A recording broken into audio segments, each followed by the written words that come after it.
প্রশ্নে আপনি লিখেছেন যে বেশিরভাগ মানুষ জাহান্নামে যাবে আল্লাহ জানেন, তাহলে আর দরকার ছিল কি তৈরি করা? এখন এখানে রুটিন দায়িত্বপ্রাপ্ত উপাচার্য মহোদয় আছেন।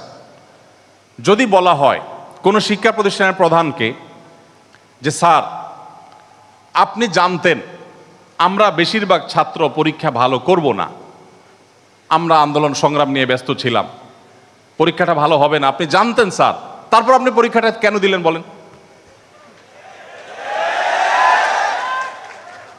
কোন কথার উপরে ঠিক? পরীক্ষা দেওয়া হয়েছে কেন এই জন্য?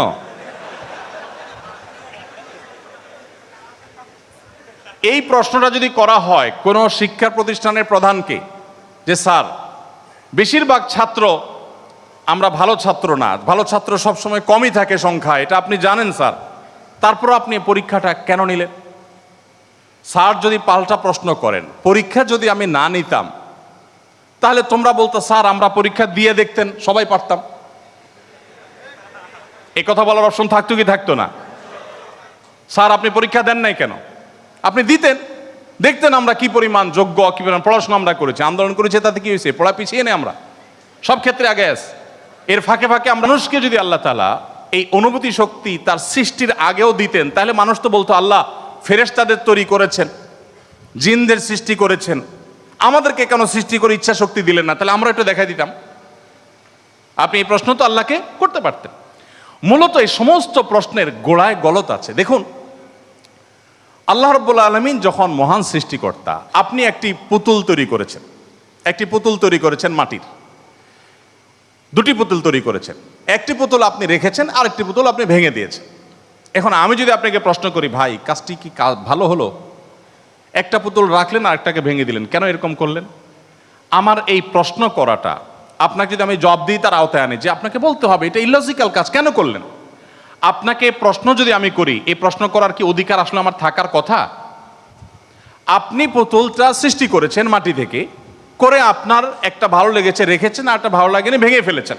পৃথিবীর কোনো মানুষ আপনাকে জবাব দিয়ে তার আওতায় আনতে পারে এই অধিকার আছে কারোর? থাকার কথা না, এটা একান্ত আপনার ব্যাপার। আল্লাহ রাব্বুল আলামিন যখন কিছু মানুষকে জান্নাতে দিবেন, কিছু মানুষকে জাহান্নামে দিবেন, জাহান্নামীদের সংখ্যা অনেক বেশি হবে, এই সংবাদ জানার পর আমার মধ্যে তো এই তাড়া কাজ করার কথা, যদি আমাকে জাহান্নামে যেতে হয় তাহলে আমার পরিণতি কি হবে? তাহলে আমি কিভাবে বাঁচতে পারি, কিভাবে রক্ষা পেতে পারি, কিভাবে আমি আল্লাহর কাছে আর্গুমেন্ট করতে পারি, কিভাবে প্রার্থনা করতে পারি, কিভাবে নিজেকে আমি সে শুদ্ধতার পথে রাখতে পারি? আমার তো সেই প্রচেষ্টা থাকবে। সেটা না করে আমি আল্লাহকে প্রশ্ন করছি আল্লাহ কেন দিবেন জাহান্নামে, বলেন আগে। ব্যাপারটা কেমন হলো?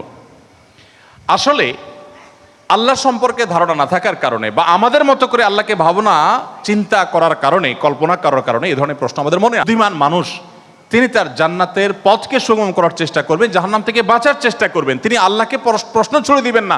আল্লাহকে প্রশ্ন ছুড়ে দিয়ে কি হবে বলেন? আমি আরেকটা উদাহরণ দেই। ধরুন আপনি একজন মানুষ, আপনাকে বলেছে দরখাস্ত দিতে, তুমি আমার কাছে দরখাস্ত দাও। আপনি আপনার এলাকার জনপ্রতিনিধির কাছে কোনো একটা কাজ নিয়ে গিয়েছেন এবং সাথে দরখাস্ত তো নিয়েছেন, সাথে সুপারিশ নিয়ে গেছেন, হাই হ্যালো নিয়ে গেছেন, কাউকে দিয়ে ফোন করিয়েছেন, নানাভাবে আপনি চেষ্টা করে আপনি গিয়েছেন। সেই ভদ্রলোকের অফিসে যাওয়ার পর আপনি অনেক চেষ্টা করেছেন, কাজটা হয়নি। এখন আপনি কিন্তু জানতেন যে আমি দরখাস্ত লেখার নিয়ম আছে সেই হিসাবে লিখেছি, আবার সুপারিশও করেছি, কিন্তু আসলে হবে সেটাই যেটা তিনি চাইবেন, তার এখতিয়ার আছে এটা পাশ করা বা না করা।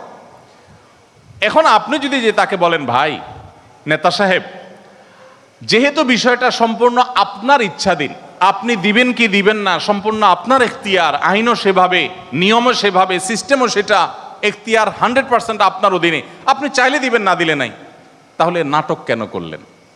দরখাস্ত দেওয়ালেন কেন আমাকে দিয়ে? আমাকে কেন আসতে বললেন? আপনি জানেন সিদ্ধান্ত নেতার হাতে, সিদ্ধান্ত জনপ্রতিনিধির হাতে, সিদ্ধান্ত সে ব্যক্তির হাতে, আপনি জানেন তিনি যা ডিসিশন নেবেন সেটাই হবে।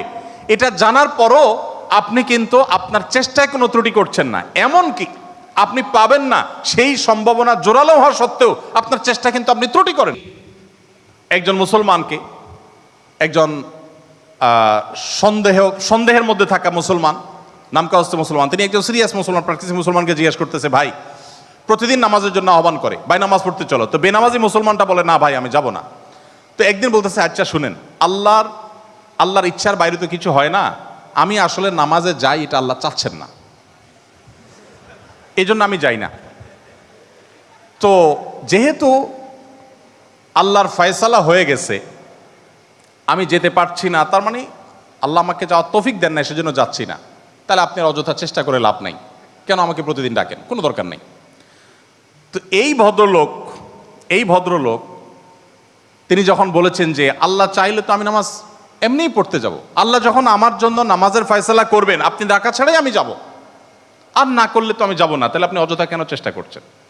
এই কথা বলার পর ওই নামাজি ব্যক্তি তার কোনো উত্তর না দিয়ে পরের দিন এই ভদ্রলোক যখন অফিসে যাবে কাজের জন্য, একই সাথে তারা থাকে, তো শার্ট প্যান্ট পরে যখন সে কাজের জন্য বের হবে, তখন তার এই দোস্ত দরজা আটকে ফেললো এবং সামনে দাঁড়ায় বলল, আজকে তো যাওয়া যাবে না।